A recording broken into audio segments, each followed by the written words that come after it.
जिन भारत विरोधी और आतंकी संगठनों ने भारत माता के मस्तक पर हमला करके कई परिवारों के सिंदूर मिटाए थे, उन्हें भारतीय सेना ने ऑपरेशन सिंदूर के माध्यम से इंसाफ दिलाने का काम किया है।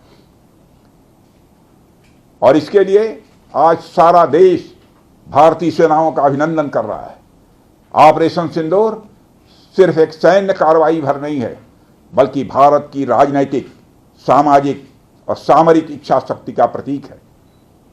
यह ऑपरेशन आतंकवाद के खिलाफ भारत की दृढ़ इच्छा शक्ति का और सैन्य शक्ति की क्षमता और संकल्प शक्ति का भी प्रदर्शन है। हमने दिखाया है, भारत आतंकवाद के खिलाफ जब भी कोई कार्रवाई करेगा तो आतंकवादियों और उनके आकाओं के लिए सरहद पार की जमीन भी सुरक्षित नहीं रहेगी। भारतीय सेनाओं ने ऑपरेशन सिंदूर को पाकिस्तान में मौजूद आतंकी ढांचा ढहाने के उद्देश्य से लॉन्च किया था।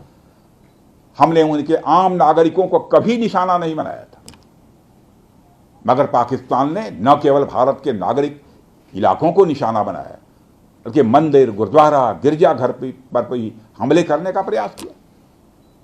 भारतीय सेना ने शौर्य और पराक्रम के साथ साथ संयम का भी परिचय देते हुए पाकिस्तान के अन्य ठिकानों पर भी प्रहार करके करारा जवाब दिया है।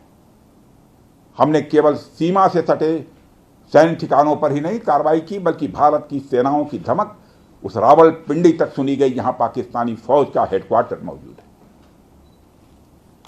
मित्रों, भारत में आतंकवादी घटनाएं करने और कराने का क्या अंजाम होता है, यह पूरे विश्व ने उरी की घटना के बाद देखा, जब हमारी सेना ने पाकिस्तान में घुसकर सर्जिकल स्ट्राइक की। पुलवामा के बाद देखा, जब बालाकोट पर एयर स्ट्राइक की गई। और अब पहलगाम की घटना के बाद दुनिया देख रही है कि जब भारत ने पाकिस्तान के भीतर घुसकर मल्टीपल स्ट्राइक्स की हैं। आतंकवाद के खिलाफ जीरो टॉलरेंस की नीति पर चलते हुए हमारे यशस्वी प्रधानमंत्री नरेंद्र मोदी ने स्पष्ट कर दिया है कि यह नया भारत है जो आतंक के खिलाफ सरहद के इस पार और उस पार दोनों तरफ प्रभावी कार्रवाई करेगा। यह हमारे प्रधानमंत्री जी ने स्पष्ट रूप से यह संदेश दे दिया है।